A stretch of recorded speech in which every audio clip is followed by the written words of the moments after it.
She'll ask you lots of questions to find out who you are, to make you feel like a star. She doesn't care if you animate on the ones or the twos.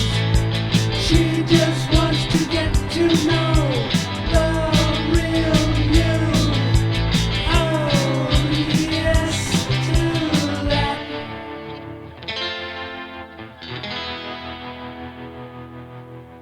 The animator's friend, she's with you to the end.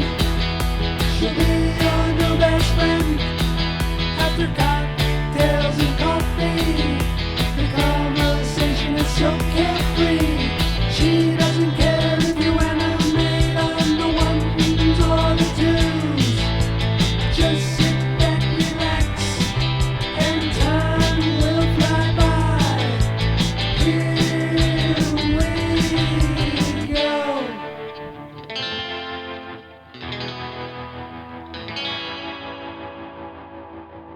Hello, I'm the animator's friend, India Lombardi-Bello. Thanks for tuning in today. Very excited to share this episode because the conversation's so fun, and it's a bit of a failure on my part, I think, as an editor, that I had to break down and say, this is going to have to be the first 2-part episode for the podcast. I have on filmmakers Santi MacLean and Zappulla. They're making a series of short films called Fun Pet Names, but I saw their film Doom Scrolling kind of randomly. And after seeing it, I was just like, I loved it so much and just wanted to get them on the podcast. So, and we just had like felt like a fever dream of a conversation. I think we spent like five hours together. Like it was a very long, far-reaching chat, I guess. And actually, part of what makes it difficult to cut anything out is that, ironically, after the Julian Glander chat, which was my previous episode, where he was like, you know, it's important for me to retain some mystery because it's kind of like an ongoing tease for the show that like I'm keeping things a little bit close to the chest, but like little like drips and drabs of information about myself comes through in every episode. But Santi and Joe insisted that I answer every question. So ignoring Julian's advice on that one and revealing almost all, I mean, probably not, but revealing all for how I felt, I guess, on January 2nd of 2026. That's right. We talked the day after New Year's. And before we recorded the conversation, I had been talking about with them how like New Year's always kind of makes me a little bit anxious just because Oprah says that the way that you spend New Year's is a reflection of how that year is going to go. So we have a lot of New Year's chat that kind of reveals, I guess, maybe reflections of the coming year. So yeah, a little bit about my guests. Santi MacLean is a Peruvian-American actor, writer, and creator currently based in Los Angeles. And Zappulla is an animator, editor, and writer currently based in New York City. And they, like I said, are working on this series of short films called Fun Pet Names, which we talk a lot about in our conversation. Santi is the director and writer of this series. Joe is the editor and animator. But there's 3 films out now. The film that I saw first was Doom Scrolling, which it probably has the most animation in it, but all of them do have a little smidge of animation. But the other films that are also out are Rip and Baby. And you can watch Doom Scrolling on No Budge, and Rip is also available on No Budge, and then Baby is just available, it looks like, on Vimeo. But I'll share all the links with you in the show notes. So just, and also maybe, it looks like some of these are on YouTube. So then also don't forget about the Animator's Friend YouTube page and all my cute little playlists. So watch those. It sounds like they're going to have more films out this year. Excited to see those. And let me just give a quick little shout out to my sponsors, Camp Snap. If you want a screen-free digital camera with the filmic look, you can get $5 off a Camp Snap camera in the link in my show notes.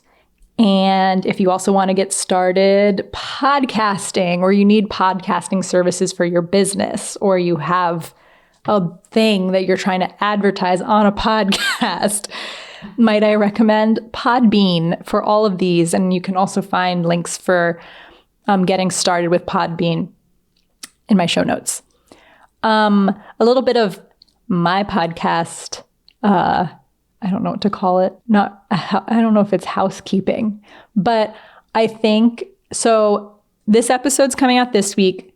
The second part is going to come out next week, but then I'm going to take a little break. So I've been going hard for over a year and I'm happy to do it. But I feel like this new year kind of like punched me in the face in a good way, if that's possible. Like there was like a lot of like opportunities for the podcast that kind of came up all at once, and it was a lot of fun, but I'm also just feeling like I'm dragging a little bit on everything. Like I feel like not caught up, both podcast wise, but also life wise. So I'm going to take my first little break. It won't be long. I'm thinking like a month and a half. And I'm actually going to keep conducting interviews during that time and still be probably editing, just like not with my self-imposed deadlines. And I also just want to, because I think of my life in semesters because I'm an educator. So last semester, I had more free time. This semester, I have less free time. I'm teaching more.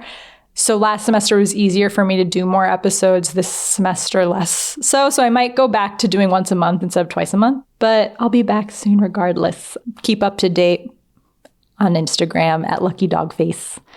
What else to say? Anything else to say? I don't think so.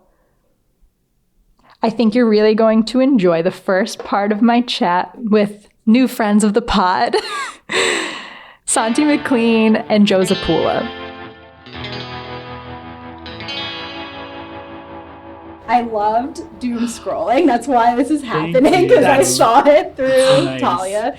And I just was like so taken with the monologue. And like I rewatched it last night, and just the ending is like so beautiful. I was just like obsessed. And then I loved just like, you know, obviously like the animation in it too. So like, do you want to just talk a little bit about the film? It's part of a series, and the rest of the series, everything is different about the series. Like, yeah, it's the only one that's fully animated. But actually animation has become like a through line through it. Yeah. So basically I wrote these 12 scenes that were supposed to be in a play. Like it was going to be like a play where like they're all in this very stylized universe, same actors playing different characters. Mm-hmm. They're all like different approaches to like tackling sort of navigating poor mental health and like transitional periods. I think at like kind of the earlier part of your 20s, Mm-hmm. Which we're no longer in. No, we're like 2 periods away from that. We're not even. We're like, I'm like, and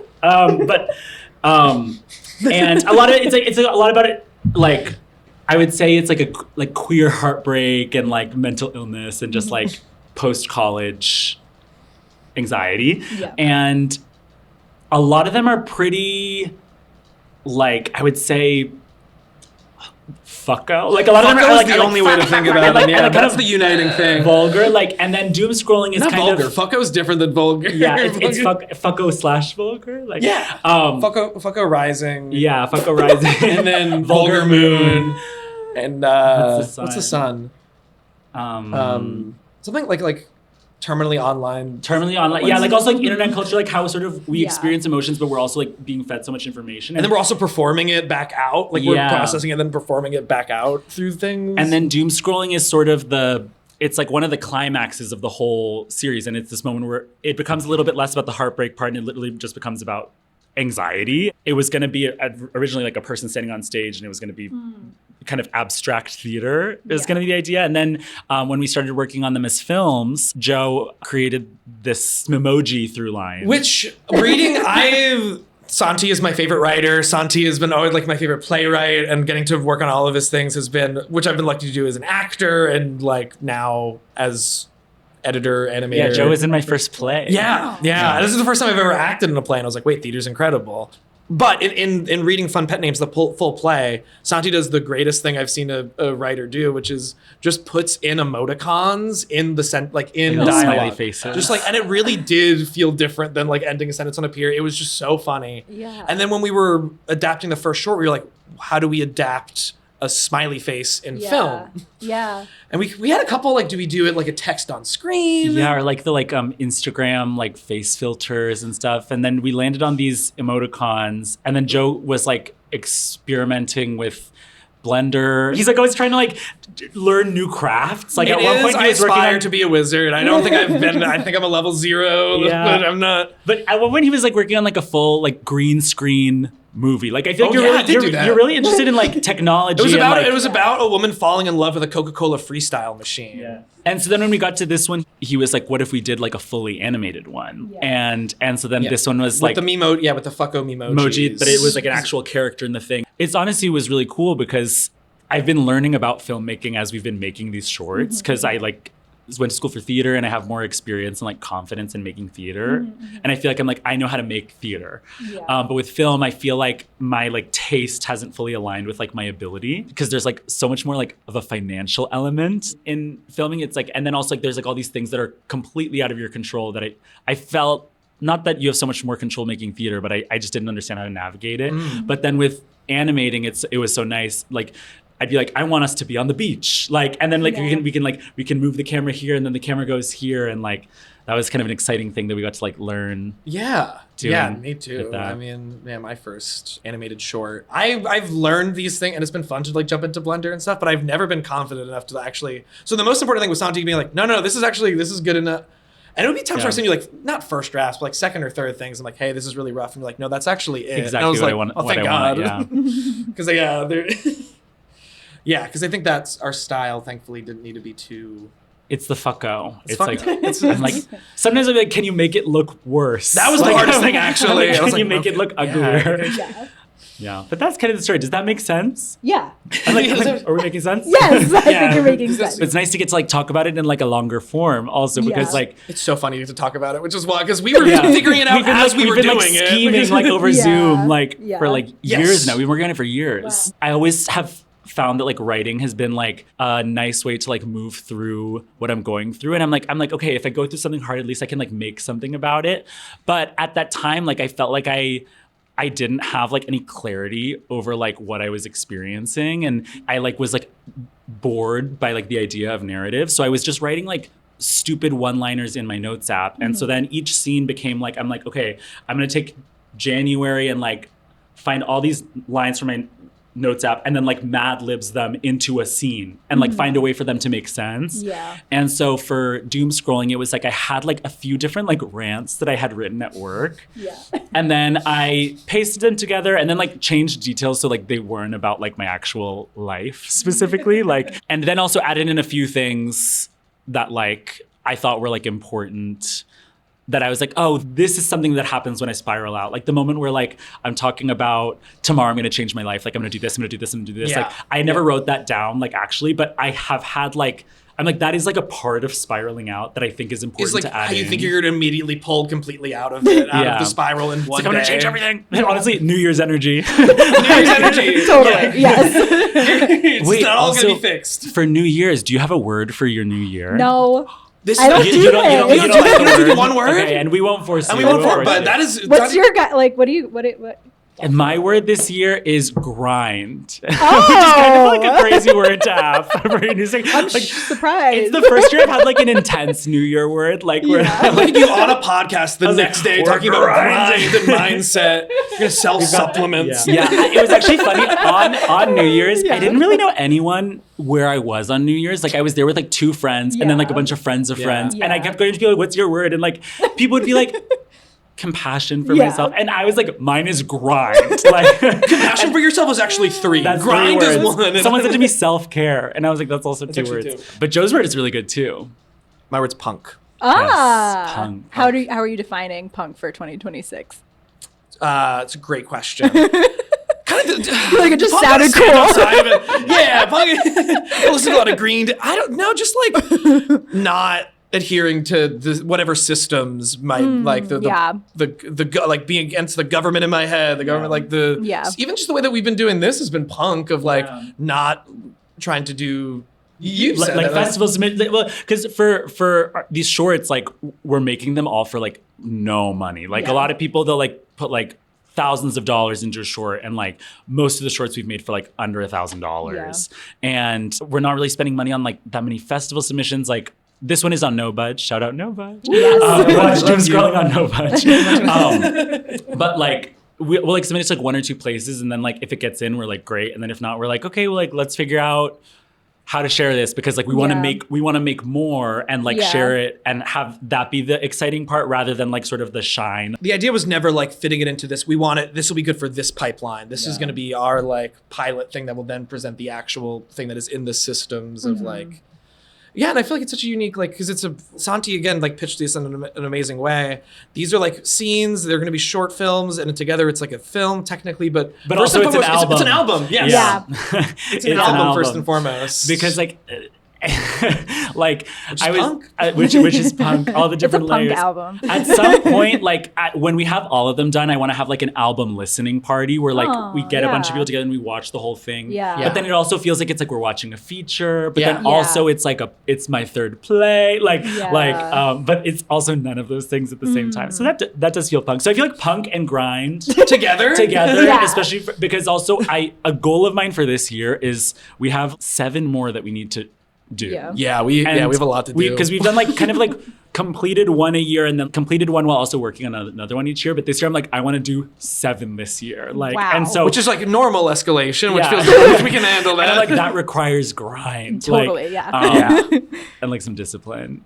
Which just a little bit of pinch of discipline on top of that. So yeah, we can do it. Yeah, but there's a merging of the punk and grind. Yes. Yeah. Grinding can be punk in a world where everyone's focused on self-care. I think grinding really needs punk lest it become corporate. Yeah.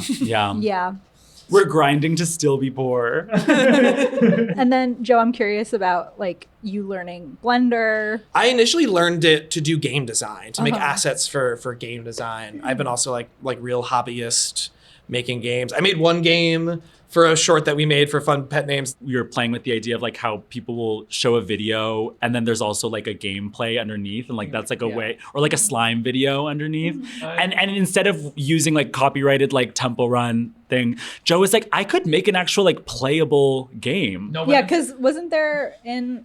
It's probably RIP, I think. Yeah, that's there's RIP. like there's like a Subway Surfer, but it's like pizza. Yeah. Yes, Pizza Run. Yeah, so that's a playable game. Pizza Run is a playable game that I made. And yes, I didn't have to do that. And also, Santi should have been like, don't make it. I was like, anything that is exciting, we should do. But yeah, I learned Blender because of that. I come from a VFX editing background. I worked at a VFX house for a while, and then also kind of learned about the intense, actual like professional animation workflows and whatnot. And was like, okay, we can kind of attach this to our like Wii bowling style animation. Like, so it's been really fun. With this one, we got to play with the camera, like, because you've been making them emojis outside in Blender, but then exporting them into Premiere. For doom scrolling, like, you were playing with the camera feature of Blender, right? Like, yeah, it was all in camera, and there's 2 kinds of cameras in Blender: the orthographic and then the perspective. I think one of them is like the video game style. We basically made it look like a kind of like Pokemon. Oh yeah, like in that where it's like everything's like in the corner. The ratios are like like it changes the ratios of like depth, and I forget the. I think it's orthographic. What's the word? We had a special word for it, right? Yeah, but then maybe it turned out the word was wrong. Isometric. Oh, isometric. Is that it? Maybe. Do you know? I don't know. do you know about isometrics? Well, and then I started like using. I think it is isometric. You said but called it ISO. I just kept calling it ISO, but then I think I also just called things ISO when things were just far away, which wasn't always the case. And you're like, actually, we're not in isometric right now. Like, So we were learning about like I had to like, learn the as I language. described what it was. Yeah. You developed your own language. Yeah. Yeah, we really have. We really have developed our own language. Yeah. The Navi. Have you seen Avatar? No. I just watched all the Avatar movies. Like I watched Avatar 1, Avatar 2, and Avatar 3 days in a row for the first time, Wow. right before the year ended. And we were talking about like what's our favorite animated movie? we were talking about the debate, like, do you consider Avatar an animated movie? I think I mean, it's so. It's all CGI. Yeah. Like there's What's no real, set, yeah. like and everything, Yeah. but it is performance capture, which is kind of Yeah. interesting. Like, does that count as I would count counted it. as animated? There's So more. you're saying it's your favorite? No, that's Oh, he loves It's it. not that I was like, but if it was, could I say it was? And it's like, and you brought it up, and you're already bringing it up. Interesting. No. Interesting. I think because I watched Avatar, like I feel like I have tapped into like a culture that has been like a wider culture that I was Yeah. Which blind to is for a really, long that's time. my favorite thing about So Avatar. I've been like bringing it up at every opportunity I get. It's I was funny in, to talk about. On New Year's, I was in a bar bathroom and someone was talking and I was like, "Have you seen Avatar?" And they were like, "What?"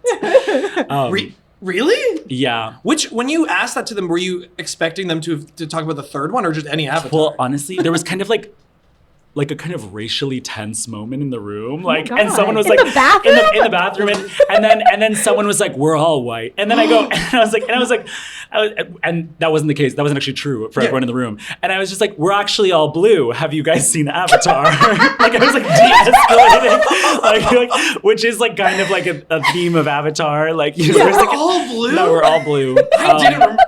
Like there's like weird like sort of like racial politics in Avatar that like are not fully thought out. And so but I was like let's not talk about this. Let's talk about Avatar and then let me wash my hands and let me go.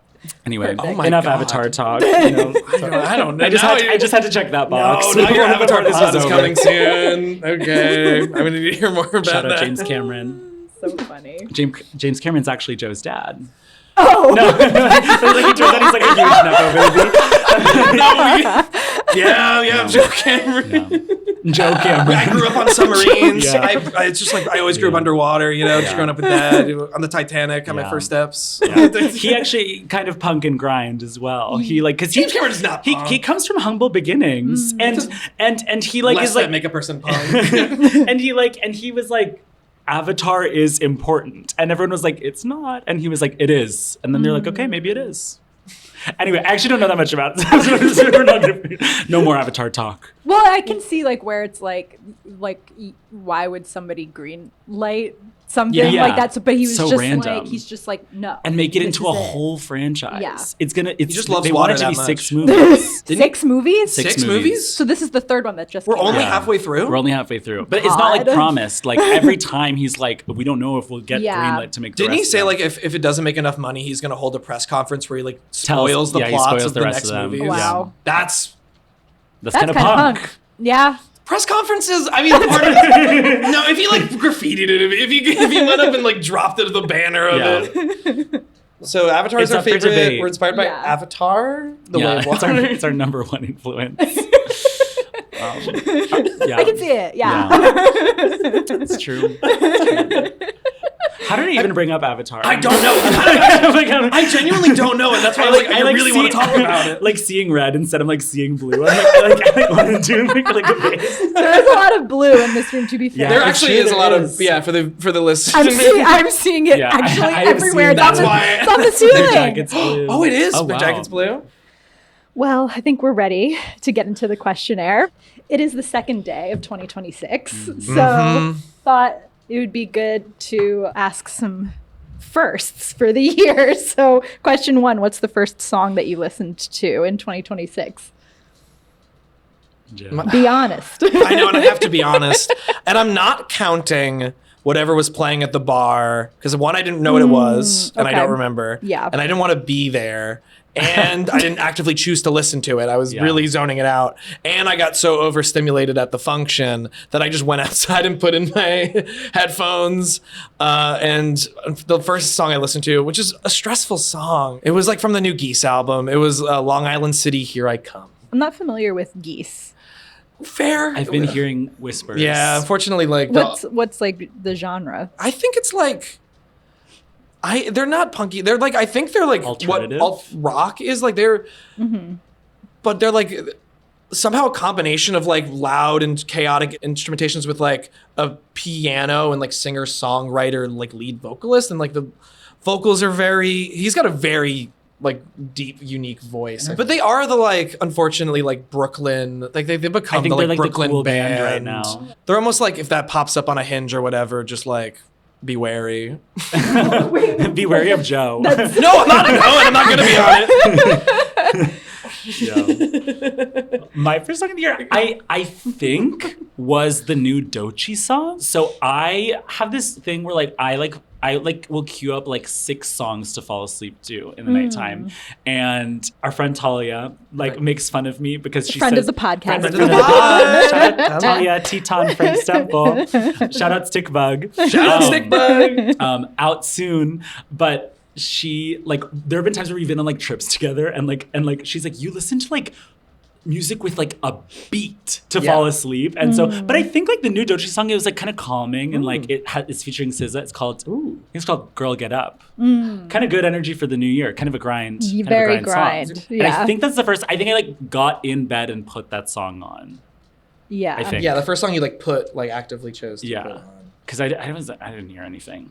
You went to a silent New Year's party? I didn't clock. There was music playing, but I didn't clock a single song the whole time. Yeah. I don't think. Wipeout was playing. Remember the TV show Wipeout? Oh. Like where wow. you like jump on the you had to jump on the big ball. Like it was like the Oh yeah. yeah. That was playing, and I did I just only watched that like on the dance floor. The word for the year is Wipeout. Oh, that's a good one too. That's a good one. What was yours? Yeah.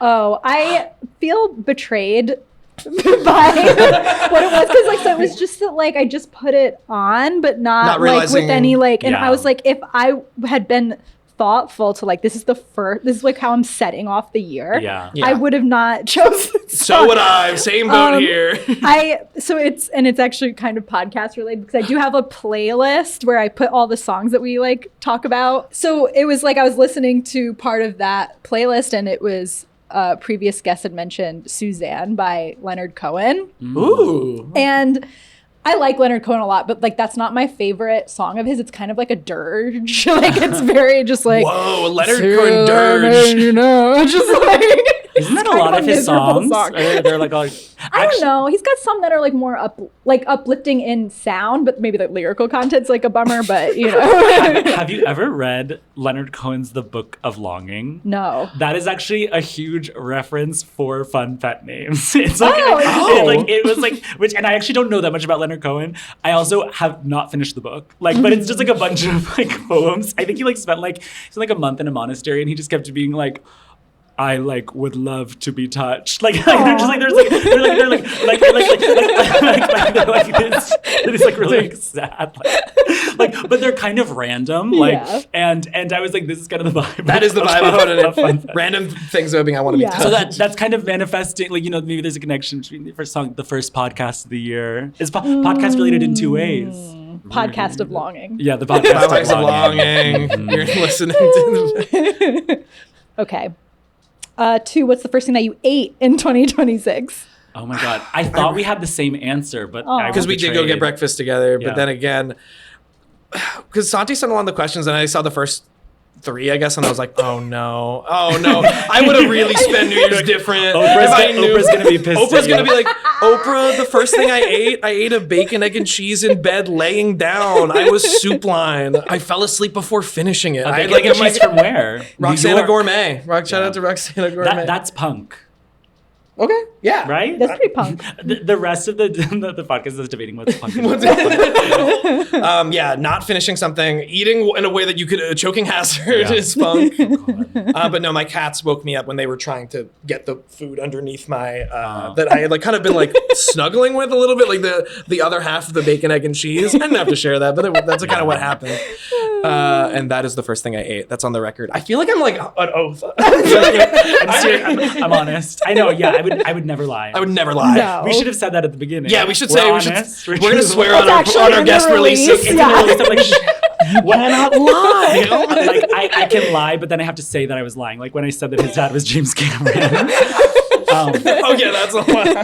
The first thing I ate, was a breakfast focaccia from Oh. Bakery. Have you ever been to bakery. Bakery? Some Or people call it bakery, but Because it it turns out just it's is- called Bakery. Oh. And they've got this really good breakfast focaccia. It's like a focaccia that has like sweet potatoes and zucchini and like some cheese. Of course. And there's an egg baked into the Oh, focaccia. interesting. So it's like really Yeah. kind of like a full breakfast. They're like a Yeah. real bakery. Like they're Yeah, actually like a they're real. really They're a good. bakery. They're a They're a bakery. bakery. They're a bakery. And when I come and stay with Talia, like we will like just every morning I'll be like Bakery. Aw, Like and yeah. she like lives this life where she's like I can't like afford to go to Bakery every single morning, like but we're like on vacation mode. Yeah. Like, Yeah. Yeah. And so it's nice. And we were Yeah. there and she was like Santori. Oh. That's what, And so Yeah. it was a really nice thing I think to have as the first meal. No, I, you I like feel it- like I won with my first meal of the you did better, and Yeah. you won. But I also had that meal because I went. Yeah, so I had an did extra too. meal. So that's why I was like I thought we were gonna like answer the same. No, Yeah. I had my shame. Yeah, shame. My You shame both stands. had egg Yeah, and eggs. like bread. Interesting. Hatching into a new year. Egg and bread, yeah. Yeah, which I feel like egg and bread, like those are like symbolically, like I think like important. We're about to hatch. Yeah. Yes. And we're about to We're about rise. You really are talking like an inspirational podcast. I'm like, yeah, It's we need to grind. rise this year. What was yours? So the Trader Joe's like has like this goat cheese that's like a spreadable like Ooh. goat cheese, and I put in it olive oil and whole like peppercorns and thyme. Whole peppercorns. Yeah, I know it sounds crazy, but it's actually very nice. Does and it then have like a crunch? Like you bite into it and Yeah. then you're like, oh my Ooh, God. a little Yeah. spicy crunch. and so I've had that on toast with a cappuccino. Wow. Whoa, the cappuccino. That's Very elegant. that's Yes. really elegant, and that's Very, like very orchestrated European. and like intentional. That's why, yeah, my New Year's Day it ruled. yeah. Yeah, with a breakfast like that, you can't. Yeah. It's really important. Wow, that Yeah. rules. So we all had bread. We all had bread. We all had bread. hmm And like some And form of cheese. dairy. Yeah, cheese. And And- cheese, bacon, egg, and cheese. Of course. famously. Yeah. I guess that's kind of nice because like a lot of people in the new year, they're like, I want to cut out gluten. I No. want to cut out dairy. And we're like, No. no. I want more We gluten. love gluten Yes. and dairy. Yes. Actually, maybe I'm worried about my joint health, to be honest. Maybe I will cut out gluten. But, No, come on. but it's so hard. It's I other love things. it. It's not the gluten. 3, 3. which I feel like maybe you said Wipeout is perhaps the first show Oh. or movie that you watched Oh, in wow. 20. Oh, that's well. Oh, 26? I didn't even think about that. That was more of an escape mechanism of the social. I guess I did watch that. I thought my answer was also equally embarrassing, and I didn't even realize that wipeout could have counted. Ooh. What was your other answer going to be? This also, I don't know if this counts as a TV show, but when I was soup line eating the bacon, egg, and cheese in bed, I was watching Jenny Nicholson's 4-hour video essay about the Star Wars hotel. Oh my God. It is like a seminal piece of art, I think. Is it new? The video essay or It's a video the essay. hotel? No, and the hotel. I was love a really video interesting. at 2x speed. No. Oh, wow. No, I just take it in. Oh wow, really? Like that's like listening to classical music. Yeah. It's like when you do like a video essay at one Yeah, speed. yeah, the way that it was meant to be. Yeah, the way the Yeah. conductor Jenny Nichols. It's Yeah. incredible. It's just like I'm so culturally interested in Disney because they're just like modern religion. Yeah. And like the Star Wars hotel was like it's supposed to be like an interactive like Oh you yeah, get to Star live Wars on is the Disney now. Yeah. and it was just like this huge failure and she was talking about her experience and it's such an interesting. It's just a great YouTube video. It's, top TV of the year. Last year, I watched 300 movies, and I Wow. was like, Did I it. really want to expand my like film knowledge, and I Yeah. really want to understand like what specifically I'm like into in film. And so I made like a list of all my favorite movies of the year, and one of them was this movie called Happy Go Lucky. It's this British movie by Mike Lee I starring. think I've Sally seen it, but Hawkins. like ages ago. You should Yeah. watch it now. For some reason, the first time I watched it last year, I was like laughing that I couldn't stop crying. Aw. It's like not a sad movie, but for some reason it like really like moved me, and I like found it Yeah. really inspirational for Yeah. like. I found like it was like a really beautiful portrait of like optimism in a way that was like not like cheesy. And so then I was like, I feel like this would be a really great first movie to watch Yeah. because it feels like reflective of the last year, but then it also feels like it's like energy I want to bring into the new year. Yeah. And so I watched that, and that was nice. That's lovely. Yeah. A rewatch. Finally, because your 300 movies, no rewatches didn't count. Yeah, the in rewatch year didn't count. So I was 300 so movies. stressed because I'd be like, I'd watch a movie and I'd love it, and I'd be like, I want to watch it again, but I can't because it's not going towards Oh, the interesting. 300. Yeah. What an undertaking. So, I mean, you had to watch a movie almost every day. Yeah, like it was. I had Yeah. to watch 25 a month, like to Like that was like the Yeah. math I did. Yeah. So I would have like a week off basically, technically. But the whole month I'd be like stressed. I'd be like, I want to be ahead. and so I'd be like, I'm behind, but I wasn't actually behind. I just Yeah. wasn't ahead. You never seemed comfortable. Anytime I No. asked you like how are the movies going, you're always like, I was like, I gotta make it. Like He's like, I've seen 280, but I think I do struggle with being present, and it was watching a movie is such a nice way to be present because I would sit down. It was like I'd be stressed until I was watching the movie because then I sit down and I like would not look at my phone. Like I was like really strict about not looking at my phone. I'd turn off all the lights and I'd be like, I have to block out these 2 hours to like be present with like a piece of art. Yeah. It was stressful, but it was genuinely very nice. Like and even going to the new year, like I don't have that same resolution, but I'm like I do think I want to watch that many movies. It's like a nice feeling. Like I love consuming art. It's nice. Yeah. I've been trying to do like, I mean, not the same, but like, you know, like make a point of going to the movies. Yeah, totally. More one because we just should, but then I just like it is like a more present experience because I mean, most people I think aren't looking at their phones at the movie theater because it's rude, and then like seeing it in a room full of people is like a really special thing that I think is underrated. Like I think people don't remember how like nice it is to watch things with like a bunch of people. Yeah. It makes all the difference. Yeah. And it's a nice way to get friends together too. Like it's like an event. Like let's go to the movies. Like, Yeah. Totally. Yeah.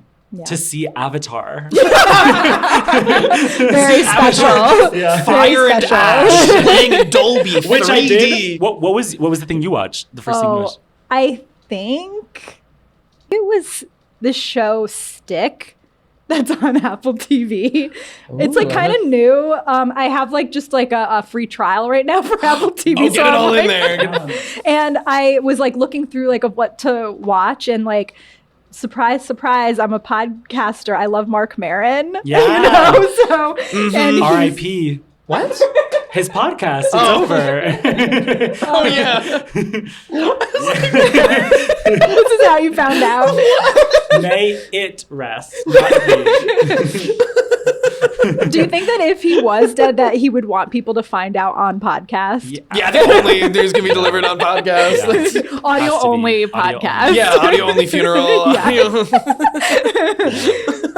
Legend. Friend of the pod. Master of his craft. So is he... He's in the show. Okay. Oh. And I just am like, I love him. So I was like, I'll watch it. It's like him, it's Owen Wilson. Oh. And it's about Wilson is new TV. like golf. Oh wow. But it's actually really good. Like I was like, I'll enjoy it. Like it'll be like pleasant viewing, but like I like it like a lot more than I thought I would. Like I'm laughing a lot, like out loud. Is it like and- Ted Lasso? Ted Lasso. I think Ted Lasso. It's like Bakary. It's like, he's been making fun of me for calling it Bakary. I meant to say Lasso. And then he calls it Ted Lasso. Okay. He's been Ted really Lasso. fun. So I haven't seen Ted Lasso or Ted Lasso, but Yeah, it's in the original I haven't English, seen it they call either, it Ted Lasso.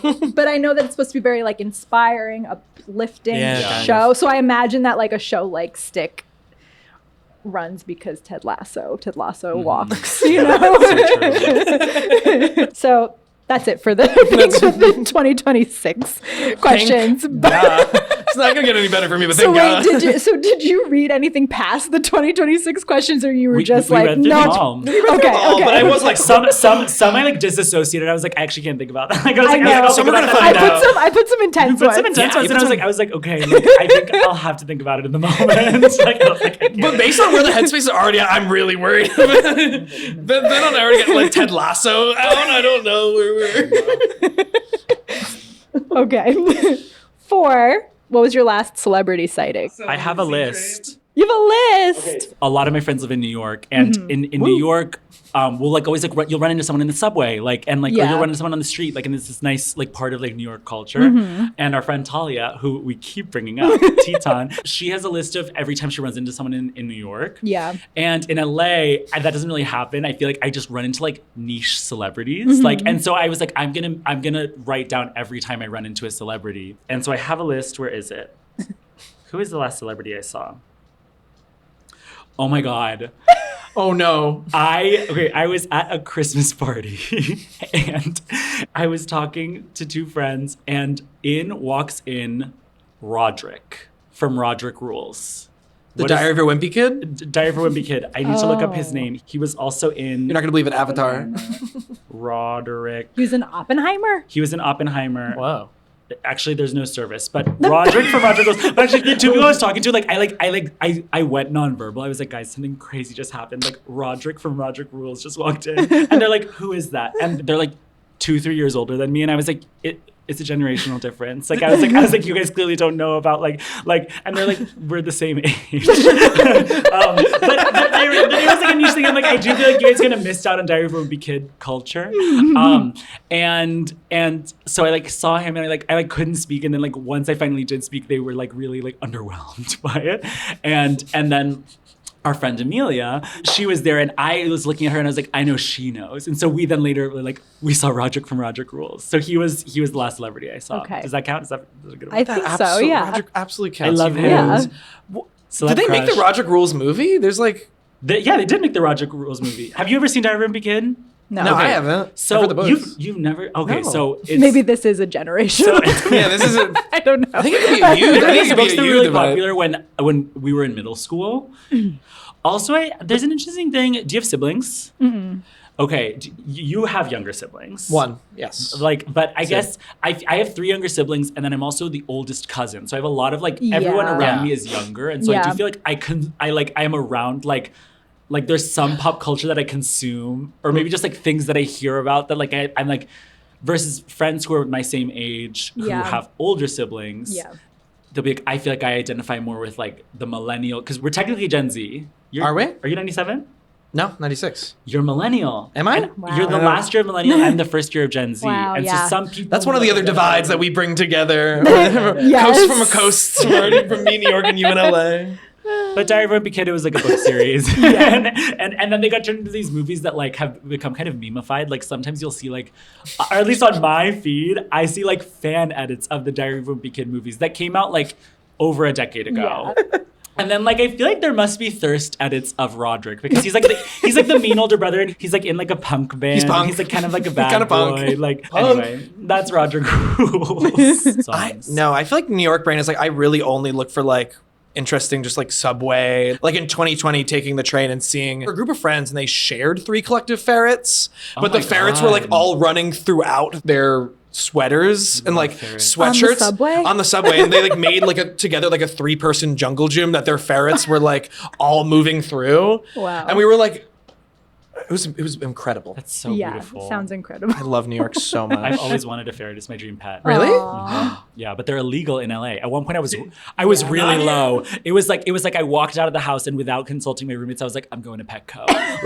You went out to buy one? I walked to Petco, and then I was like, where are the ferrets? Like I grew up going to Petco and like asking to like hold the ferrets. Like, Yeah. and then it turns out that they're illegal in LA. So and it's got State or- I wouldn't have been able to take care of them. Oh. They're invasive. They're invasive to LA, and so like if they went rogue, like they could like cause some like environmental danger, I guess. Yeah. And also apparently you shouldn't get them from Petco That makes sense. because the breeding situation is bad. You should Yeah. only rescue a ferret on Craigslist. That's the only ethical thing to do. Yes. I've been told. Okay. 5. What's your sign? Oh wait, can I guess yours? it's like embarrassing. I don't that we know. don't know each other's off the bat. Aw. Because I know your birthday is April. No, The next one. May and April. May and April Yeah. are one big month to People me. switch them. People switch them. Because you're early May. No, you're late May. Late May. The third time I got it, so you're like what? Like May 25th. 8. I'll take that. Yes. And I So don't do you know what sign that is? No, you're that was the question. You're fresh after Taurus. Yeah. And whatever comes after Taurus is Gemini. Yeah. I'm a Really? Gemini. Me too. You're a Gemini Yeah, too. yeah. When's your birthday? Let's go. June 11th. June 11th. Yeah. Wow. Okay. So we you're like, have a bad rap, but I agree. But like I think we're like a great sign. I agree. I don't have any I bad agree. Geminis in my life. I agree. My little sister's also a Gemini. Shout out Clara. Shout out Clara. Yeah. Friend of the pod. Friend of the Friend of the pod, Clara.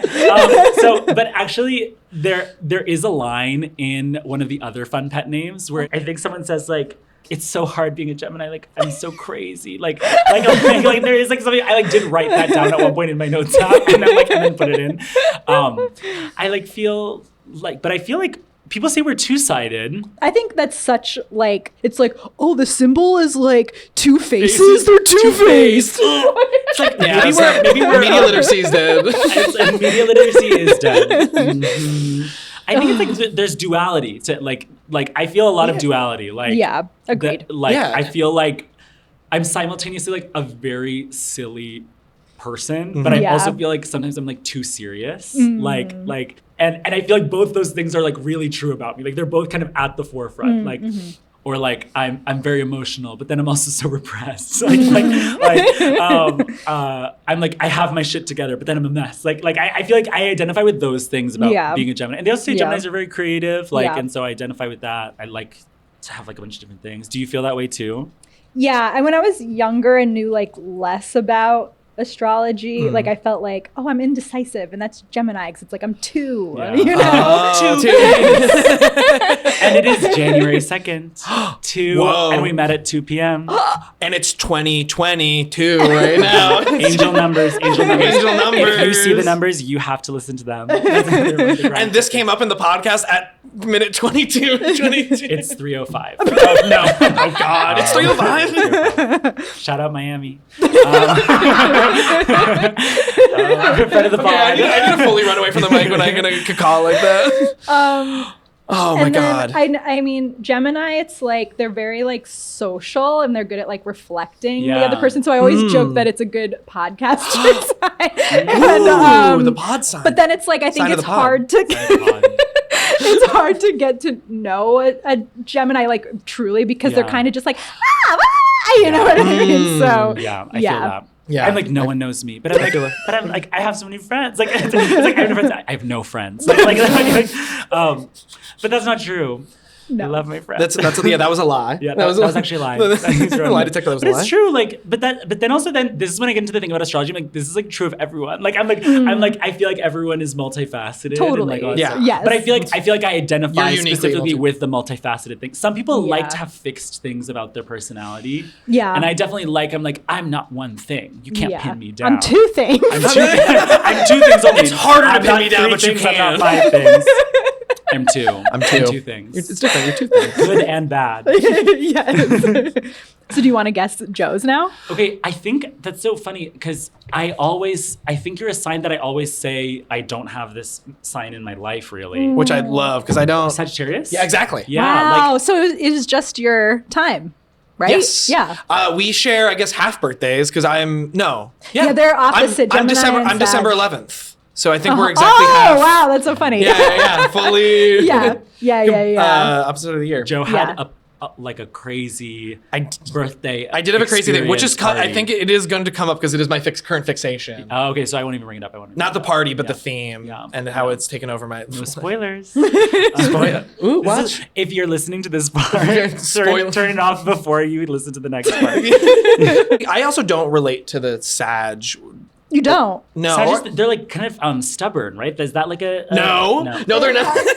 They're No, I don't know. That was trying to do with You're a goat, right? Oh, it's like a man horse. Yeah, we're centaurs. And We're it's the year horses. of the horse. Is it? Oh yeah, That's what they yeah. say. We also got bow and arrows, right?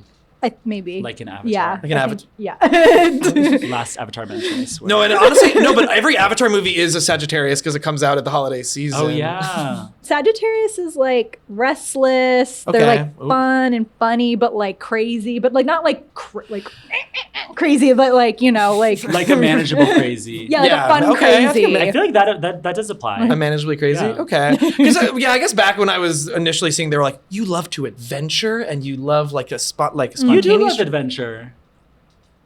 Me telling you how you are. You love a different, a non-traditional adventure. I love a non-traditional You don't want to adventure. go to the mountains. You want to animate the mountains. That's so and true. then you know what I mean? Like you you go did into it. like an adventure of the soul and of technology and of experience. Like, I go on an adventure without leaving my computer. Yeah. By learning a thing that I shouldn't be learning. and like I feel like your birthday party in itself was an adventure. yes, that was Yeah. true. And it was a literal. It was.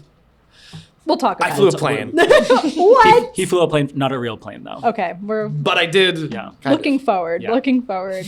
But no, it's very Sagittarius to be like, oh, I want to learn this and I want to learn that. And I want to. So now I do. Yeah, actually, I do really relate Sagittarius is forever. Turns out. Turns out. Sag for life. Okay. 6, latest fixation. Oh my God! No way! Perfect. Tell 'em. Planes. So interested in planes. I initially was really interested in like airports as like emotionally liminal spaces where you are like perceived by everybody and the state, but also it feels like kind of private and you don't talk to anyone. But then also, so I was really interested in that for a while. I wrote a play that is all scenes in airports. And then wanted to have a fun little birthday party, and the theme was like, oh, what if I like learned how to fly a plane in 2 weeks, and then on like a flight simulator flew the party a small distance, and then like landed the plane. So I did it. I got like I now play Microsoft Flight Simulator all the time. So crazy. I have the joystick and the throttle on my computer desk. I didn't go because I was sick. It's like my biggest regret of 2025. Because it was incredible. But I heard that your roommates dressed up as stewardesses. Yes, we had all stewardesses. And they had a bar cart where they made Bloody Marys. We had Bloody Marys, Very then we had a nice. drink with ginger ale, because ginger ale is kind of like the Yes. like, I always had ginger ale on the of course, of something like, and then I got a bunch of Biscoff cookies and little pretzels that we put in the drink. Like, we had it like broadcast throughout the party, and then I would do announcements through the loudspeakers. And now it's so much of like learning how to fly, because I was really anxious about flying just from the lack of control. So then like learning how it works. Oh, you were anxious. You've been an anxious flyer. Yeah, your whole and life. I'm like actively working through it. Oh, wow. And that was also, which I realized as like the party was happening, I was like, this is actually a really therapeutic thing for my anxiety. Yeah. Which is really special. Like, I was like tearing up on the yoke. I was That's a who's true up tearing- adventure. You're Yes. facing your fear, and it's like a hero's journey. I You're the landed the plane hero. technically, but it went into the trees. Because we were just too fast on approach, and I wanted to do a go Who around. needs the trees? So now all I can think about is making airplane related, which I haven't yet, I guess. But yeah, But it's happening. that's my fixation. Planes. I like don't want to know how the plane works.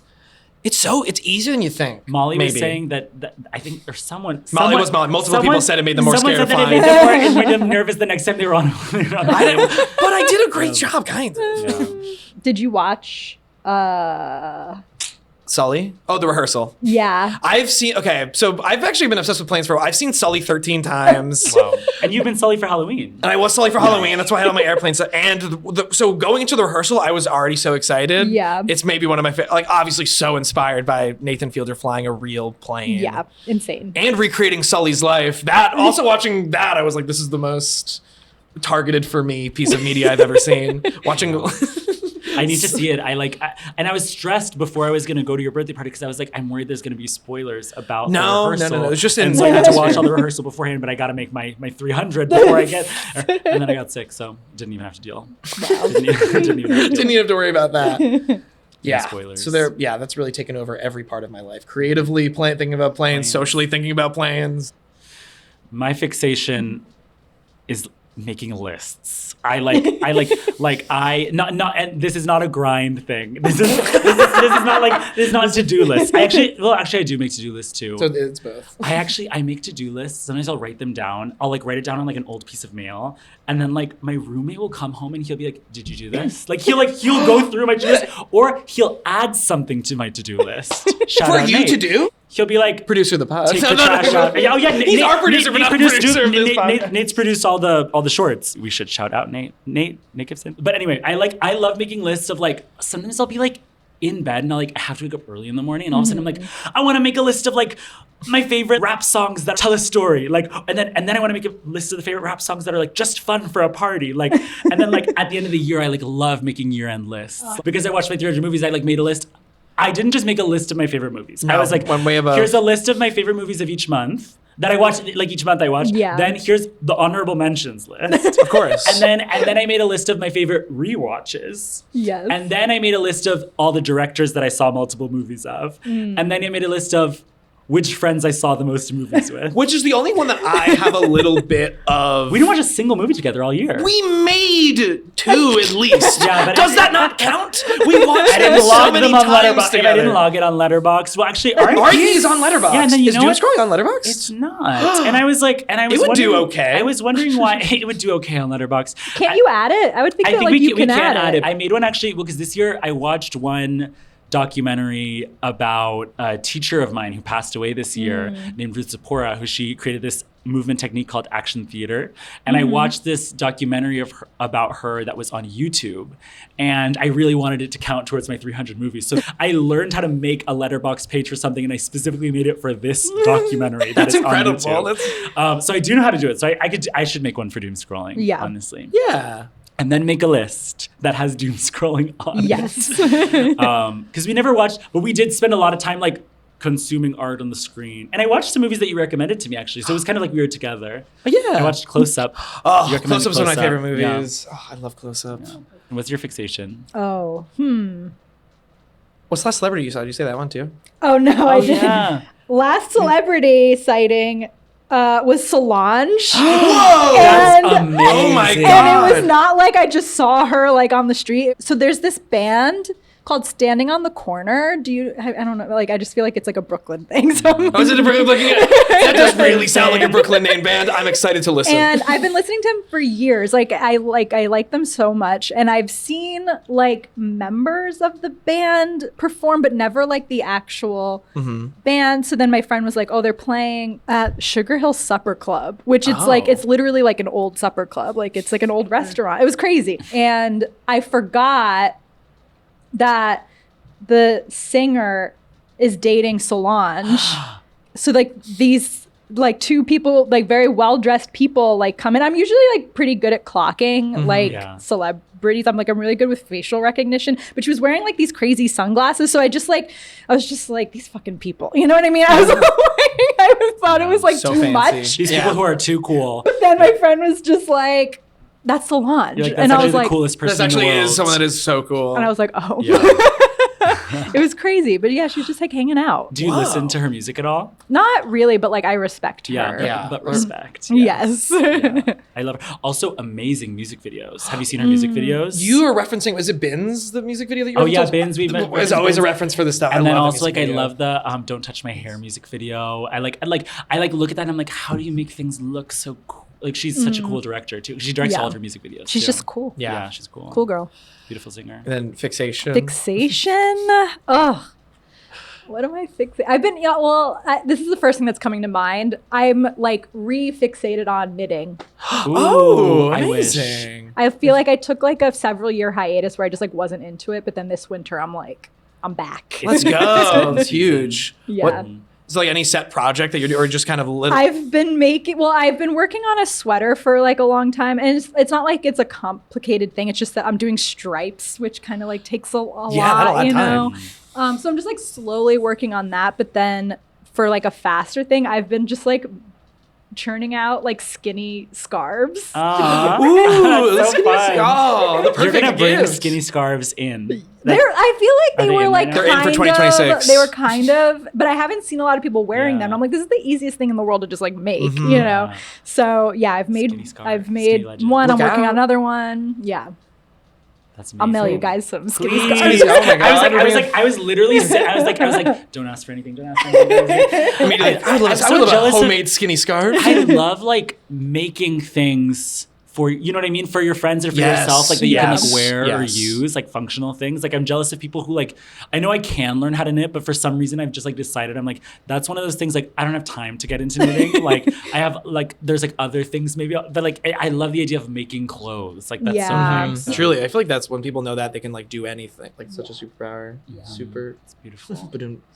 Superpower? Superpower. Like Were- no, like were so. Were they going to Superpower by Frank Ocean? No, or like by Beyonce? no, it's not. It's once you have to explain the pun, it's not good. Superpower. Oh, that's really good. No, it's not. No, it That's- is. It is. Like suit, like sewing, like That's like see exactly. You have to explain it twice. It would This is a really sign of a good pun. It would have really worked written down. Written like, down? As a text. Yeah, it's better written down than over an audio medium, which I'm honestly learning. Is a huge theme of fun pet names also. Yeah. What an incredible segue. Oh my God, what a pro. It is because all of like a lot of lines are like were written in Notes app and they're like kind of like brain rotty internet thoughts. Like then it's been this thing of learning like how do you translate something that like reads one way when you read it and then like saying it out loud feels completely different. And like that is the perfect thing. Superpower. Like and like if you had texted that to us, you'd be like, oh my God. Or at least I would have been.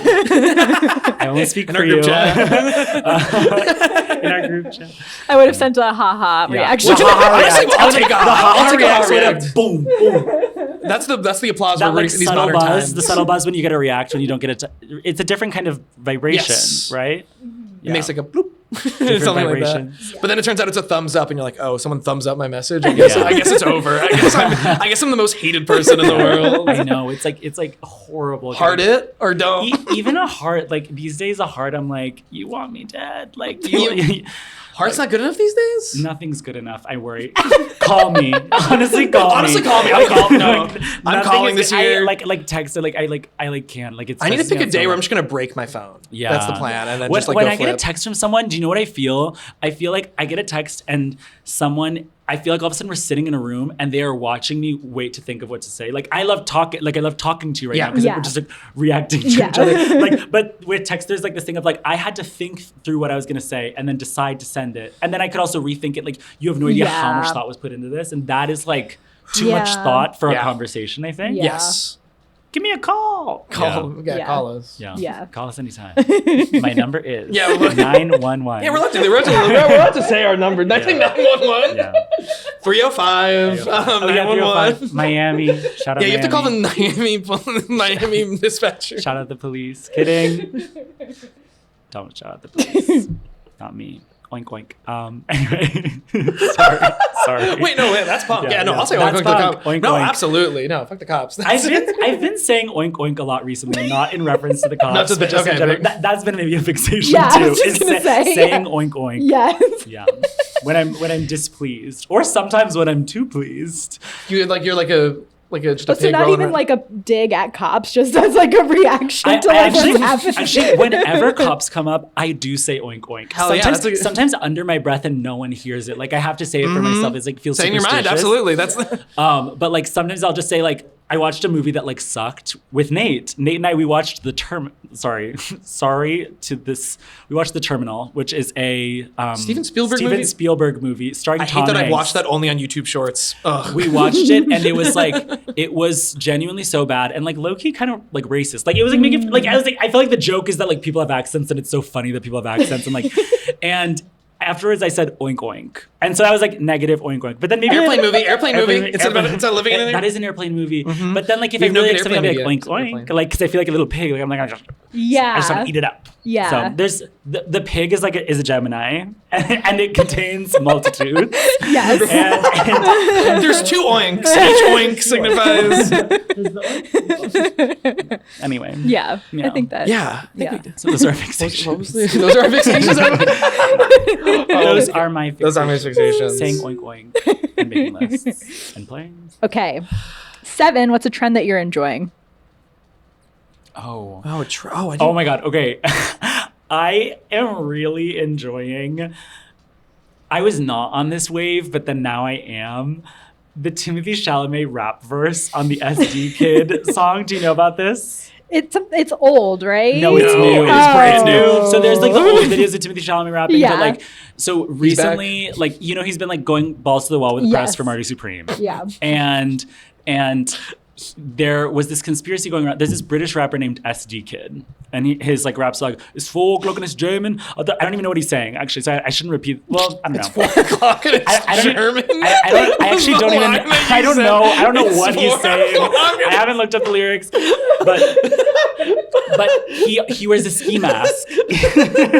I'm so sorry. I'm trying to think of the next verse after it's 4 o'clock. My fixation has also been repeating that phrase over and over again. Like, It's 4 o'clock and it's German? I don't know what he's saying. Okay. I don't know. I have no I idea. heard you say it's jammin'. It might be jammin', but also he's British, and I don't think they say jammin'. But it's a white rapper, and he wears a ski mask, and his eyes apparently kind of look like Timothée Chalamet. And there was this conspiracy theory that he was Timothée Chalamet, and that it was like a bit. And then like he was asked about it in an interview, he's like, no comment. But and then like the day before Marty Supreme like was released nationwide, Timothée Chalamet, who like doesn't really tweet that often, just tweeted a video, and the video is like the music video to the song. But then all of a sudden, Timothée Chalamet comes out and he has like a full rap verse that he has written, where he like raps about Marty Supreme, he raps about dating Kylie Jenner, and he like raps about the fact that like he's been to the Oscars multiple times, like and it like. It's almost post-cringe. Like, it's like, there's this element of like, and I have a lot of younger male cousins who, some of them have British accents, but they are Peruvian and Colombian. And we were all together, like, around the holidays, and we were debating what we were going to watch for Christmas. And, like, I like walk into a room where like all of my like young, like 5 of my younger cousins are like huddled around their phone speaker listening to this verse, and it gets to this part where he goes, it's Marty Supreme, it's Marty Supreme, it's Marty Supreme, and like all of them were like chanting along to it and like bumping their fists, and then they were like, we have to see Marty Supreme on Christmas, like, and they're like not like into movies in the same way, but like, and I was like, this is amazing that this has happened, like, and I keep like playing the video for people to see, so that is a trend. Does that count as a trend? I think so. Like a pop culture thing that is like happening. That I like keep bringing up. This is like the 6th conversation I've had about it since being in Brooklyn. That is a trend if you're bringing it up a lot. Yeah. I've been thinking about Timothée Chalamet lately because my friend Michael Dondero, former guest on the podcast, the best friend of the pod, best friend of the pod. He, we were talking, and he was like, I think that like Timothée Chalamet is like he's like doing the like Leonardo DiCaprio like track of like how to approach like longevity in a career, and I was like thinking about this a lot, and I was like, well, what is like Leonardo DiCaprio's approach? It's actually that he like stays like very much like out of the public eye as much as he possibly can, and it's like only when he's promoting something. And I was like, this boy Timothy is not doing that at all. He's like participating in like humiliation rituals, like, you know what I mean, he's like putting his life on the line, like he stood on the sphere. He stood on the sphere, like he stood on top of the sphere, and like he like, and it's like for the sake of the movie, he like cares about the movie, you know. So I respect it. It's interesting. Interesting. I don't know. I'm like, I can't make heads or tails. Do you have a trend? Well, it's the second day of Zoran's New York. That's the trend that I'm here for. Yes. Specifically, like in like artist New York friend, like all kind of mobilizing in a way of like, oh, this is how like we have a chance to like build an actual like our city's the best already, and we've only had batshit mayors for so long. What if we actually had like a cool mayor? And it's not, I know, and I think rooting for Zoran isn't punk enough, because punk is like outside like political systems, political structures to begin with, which is saying it's not an end all be all, but it is like, specifically like, you know, living in New York and being from New York for so long, we've only had such insane mayors. And now like, he is a trend also, like just culturally. It is a trend, It's like it's become a trend it's to weird, be like democratic. Not even being in New York, and like I feel like I'm consuming the culture. And it is like, and he does reflect it. And I think the reason he's also blown up is that he's reflected New York back in such a way that nobody has campaigning to be like, this is all the things I love about New York. These are the places, these are the people. This is why it is incredible and the best city. So that is also so fun to see. And it's even funnier to then watch him then clown Eric Adams and Cuomo. What an incredible trend. Like what, so that, do you know, I think the last thing Eric Adams might have tweeted, or like the, or like when like his last like message, because I guess it was like snowing, or it was like the big storm right before New Year's.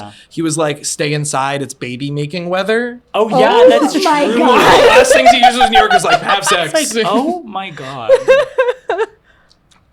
I'm gonna make Eric Adams jokes for the next 4 years still, because he was so funny, but I'm so but thank God. I do love that. Thank God he's out.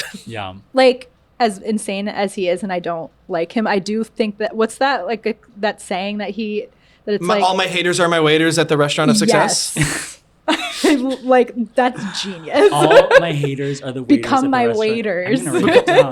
That's my that's poetry. That's grind. And then the other one, which I might be saying it, I might not get the exact quote right, which I'm sorry, but I think it's pretty close to this. On New York One, they asked the current mayor, Eric Adams, not current mayor now, current mayor at the time of the interview.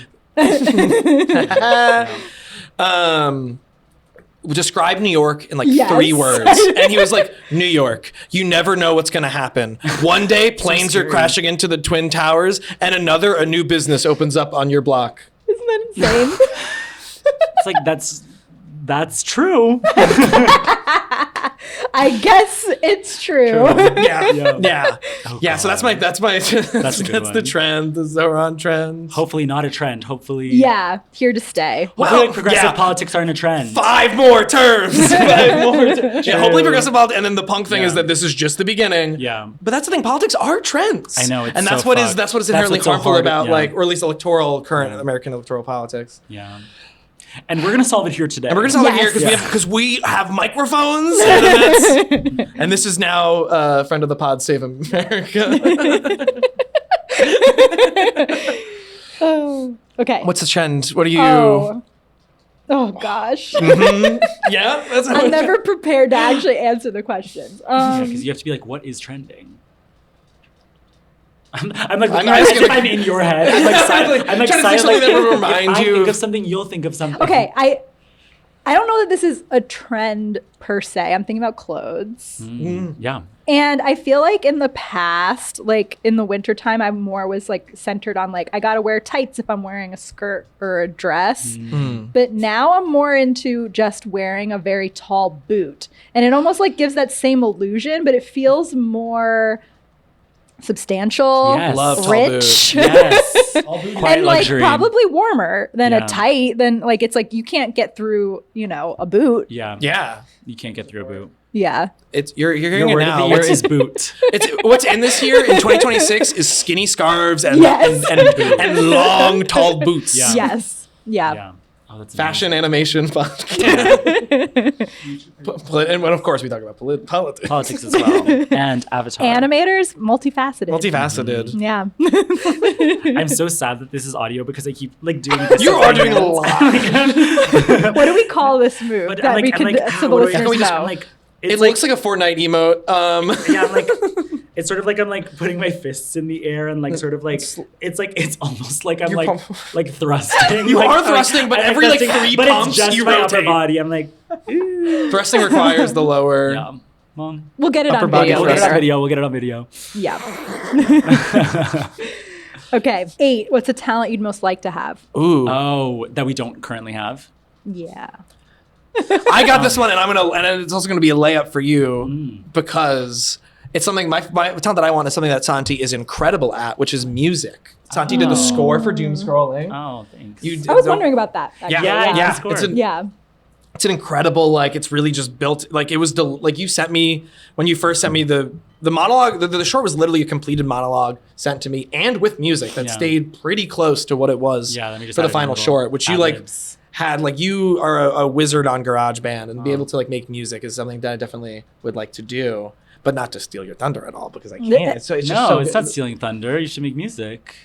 Only one person can make Only music. one. Well, I think I don't know. I thought I heard we hit the cap. We hit like the cap at like Too many maybe people like make a couple music. million, and then just like nobody. They stop. You can't download FL Studio anymore. They're just like too many people are making Is that music. true? No, No. that was a lie. That was a lie. I just stick to GarageBand. It's the easiest. Yeah. Well, because actually, so this does connect also to the overall Fun Pet Names thing. Because one of the catalysts for writing it was that I was like really not interested in narrative. I like couldn't bring myself to like write about the things that I was like sad about or like experiencing. I was like, this is the most boring thing. Like I was like heartbroken. Like, and I was like, no, I was like, I don't want to like write a play about like people Yeah. breaking up. Like and then like and then I'm like, I don't want to think about the actual details. Like and then it's like embarrassing that I'm so sad about this. But then I was thinking about how breakup albums are like such a thing, like, and like even if like they're about like a relationship that lasted like a month, like like I think about like Thank You Next, the Ariana Grande Yeah. album. I love that album. I love like Control isn't like technically a breakup album, but a lot of it feels kind of like that, like by SZA. So I was like, I want to structure this play like a breakup album. So like there's like songs that are like there's the intro, and then there's like the songs that are like really sad. There's the songs that are like, fuck this, I don't care, like I'm just gonna have fun. And then there's the songs that are like, I'm devastated. And then there's like a song where like you have like a realization, like, and this is like, oh, like actually this is sort of what was wrong with this relationship and why it's good that it's over. And then there's like one kind of, sometimes there's like a stray song, or like sometimes there's a more experimental song that like it's like, oh, that's like kind of weird song on the album. And that is Doom Scrolling. Doom Scrolling was like, this is the experimental song where like we're not even talking about like heartbreak at all. And this is about you. What's going on with you? Like you're anxious. Like what's going on there? We did put the most experimental one as a single, which is an interesting choice. And so, but actually what was funny is that I was like, I don't know how to make music, so like I'm gonna do this instead. I'm gonna like find a way to like abstract music into writing. But then I did end up like in COVID like teaching myself like production on GarageBand, and I got into like making, I like did like learned songwriting and stuff, like, but I still find it like kind of embarrassing. Like I don't like publicly share like songs. I don't want to say like yeah, the songs that you have. I made like a full album that Joe has listened to, but it's not out publicly. It's not out publicly. I listened to it, and like I still listen to it, and it charted like one of my like I like it charted on your it charted on my, it made it to the charts top on my like the Joe board top. Stupid Hinge Boy, Heart of Gold. There's one song that is out called Google It, which is like a really crazy song. Google it, yeah.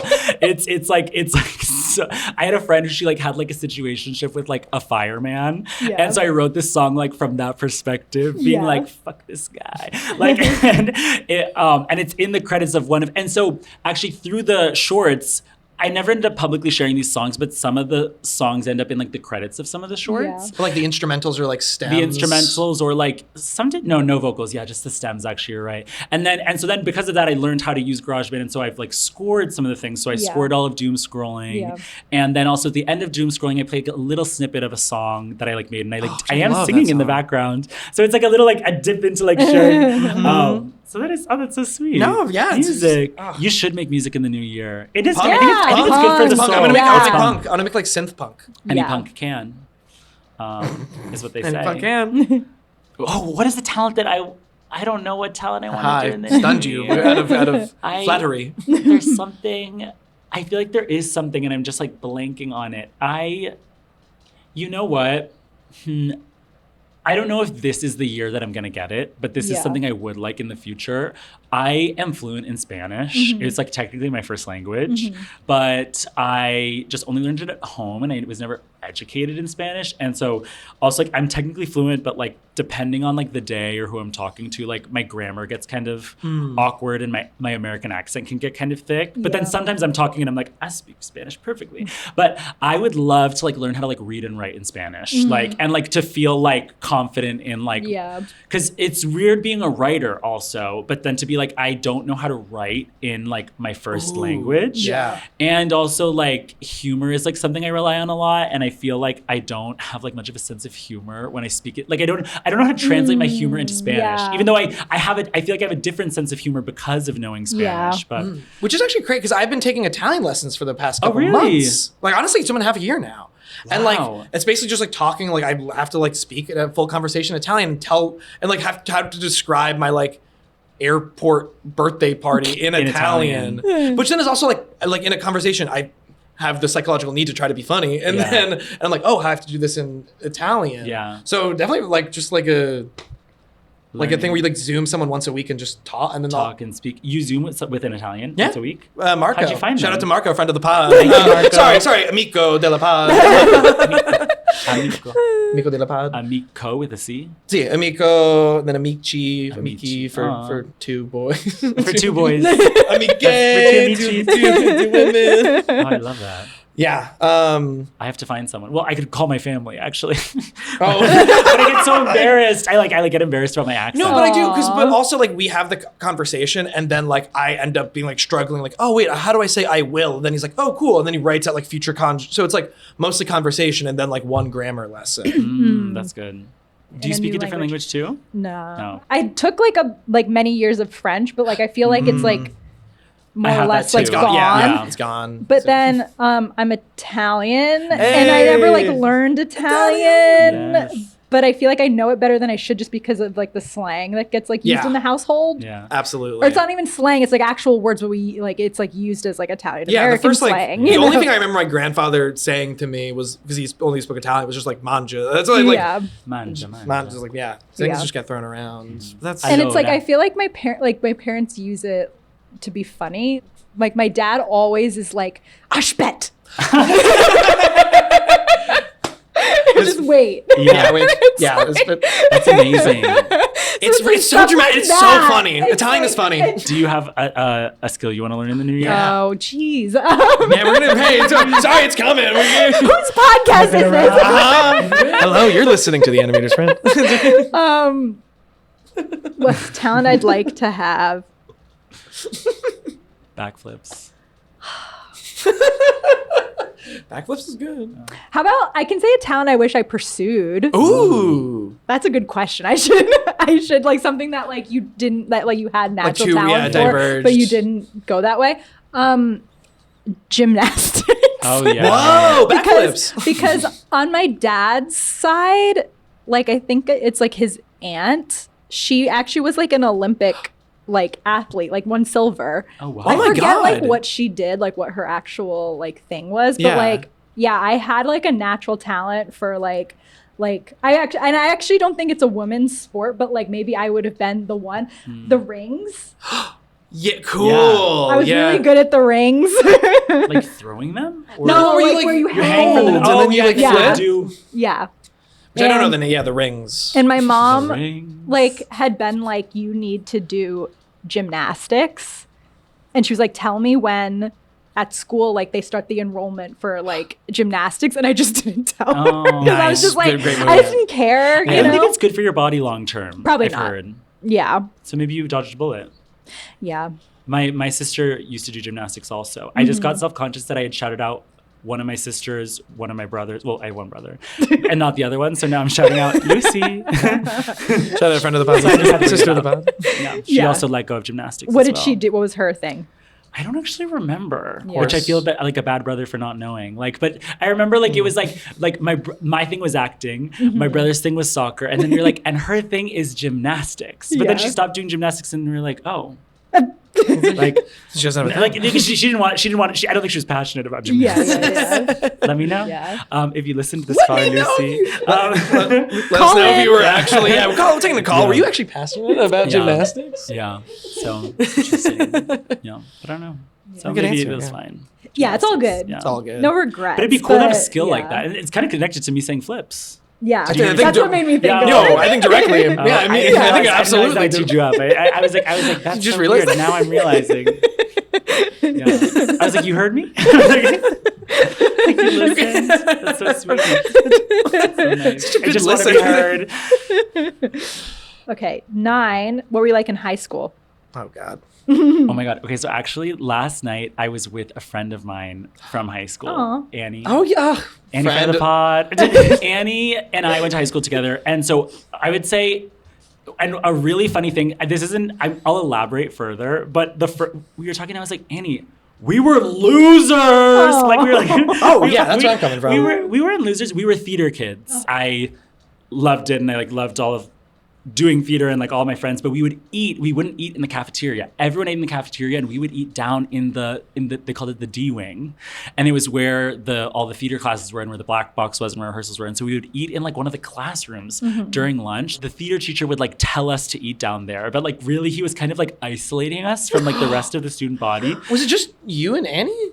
It wasn't just me and Annie. It was all the other theater kids. All the theater kids. So I was cool down there, but then it was I was afraid of the cafeteria. Down in the D wing, we were running laps in the hallways and being being crazy, very free. But then I'd go out and be so nervous, in all my I was very shy in most of my classes unless I had friends. Then I would be loud. But there was this movement against the theater kids senior year where they're the D-wingers are so annoying, and they coined this phrase D-winger because we ate lunch in the D-wing. No. And so it was so humiliating. And it was this thing I had found community amongst theater kids. Like, but then everyone was so ashamed to be a theater kid. They're like, but I'm not just a theater kid. Like, I have non-theater kid friends. Like, or like, I also eat in the A-wing sometimes. I eat in the A-wing sometimes. Like, and it was like, I have multiple wings. I'm a Gemini. I have 2 wings. I have 2 wings. So I would say I was kind of similar to how I am now, but like just in the context of theater. And then I was a little bit more like nervous. Yeah.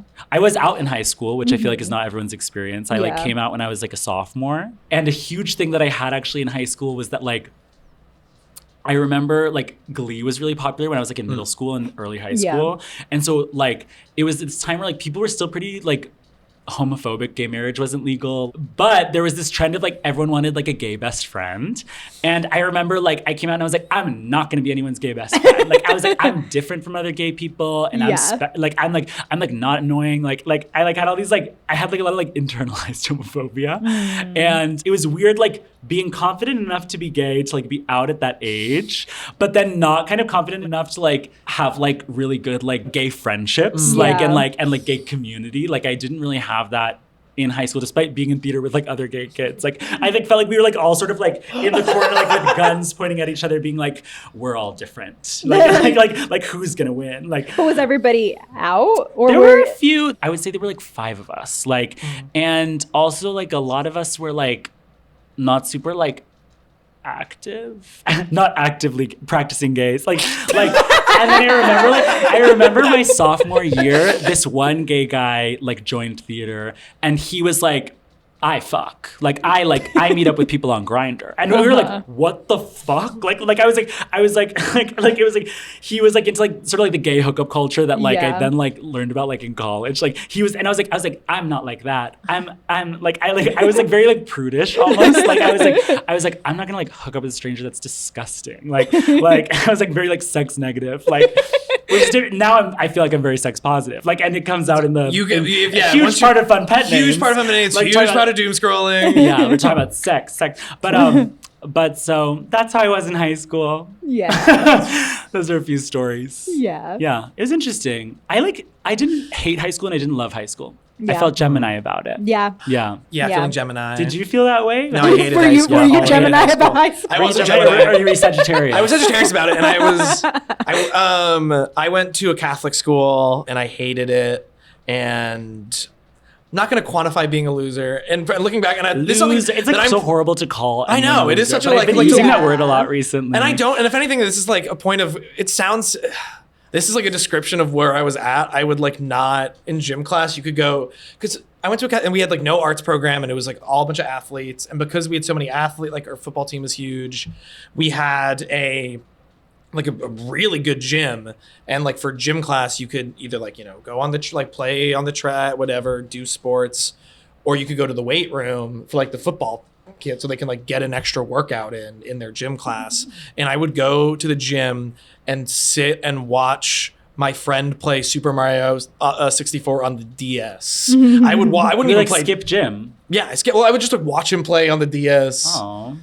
And that is a fond memory of. That's beautiful. I did mostly just like on my own time, like made a bunch of like funny videos. I like doing that. I liked writing stuff. And would you share it with people? Yeah. I would do like I got high single digits on Twitter likes for my videos. But I did start a little bit of like thankfully like it grew my punk thing of being like authority is not automatically who you should listen to. Specifically because when you say I'm enrolled in gym doesn't mean I have to and like participate. but also like having like Catholicism, like having like theology classes where they were like, we're not against like gay people, but they can't act on it and it can't be like, and they can't get married. And it's like, well, and that's a question on the, like, I'm getting those questions like wrong. I'm like actively like writing in papers about how the things you're showing us are problematic, which is still in the vines of the system. But I would at least like be like, I don't approve of this, which is starting to like get a voice at all. And then I took one of our teachers were like, bring in all your photos, and it's like God loves these people, and like just had all of our photos, and I really felt weird about it. It's like I didn't choose that. I don't think like God like I feel weird about this. So I took my photo down and put a picture of Nicolas Cage. Oh my God! And then I started doing it to more and more people, and eventually I got about like 30 pictures of Nicolas Cage up around in the... Joe, you were really cool in high school, is what you're describing. That's not cool. No, I was doing this silently. I would just like run up and then... It's a different kind of cool. Yeah. Yeah, I am. Yeah. Shout out Sister Eileen. Yeah, sister. Friend of the pod. I think at a certain point she found out. She probably knew what I was doing. Yeah. She was pretty oblivious. Yeah. But I think once I hit like 20, she was. I think she just kept letting me cook. Yeah. God loves Nicolas Cage. And I was like, God loves Nicolas Cage because he gets so many roles. Yeah, he does. He does. Shout out him. He's going to be in the next Fun Pet Names. Oh. That's a lie. No. It's on me to And correct. that's a lie. I don't think we're talking. We're not in contract with Nicolas That's a Cage. lie. Wait, I have an insane question. Am I allowed to pee? Yes, and actually, I also I am like have to like, pee that's so bad. such a good idea. Yeah, let's do it. Okay. Okay.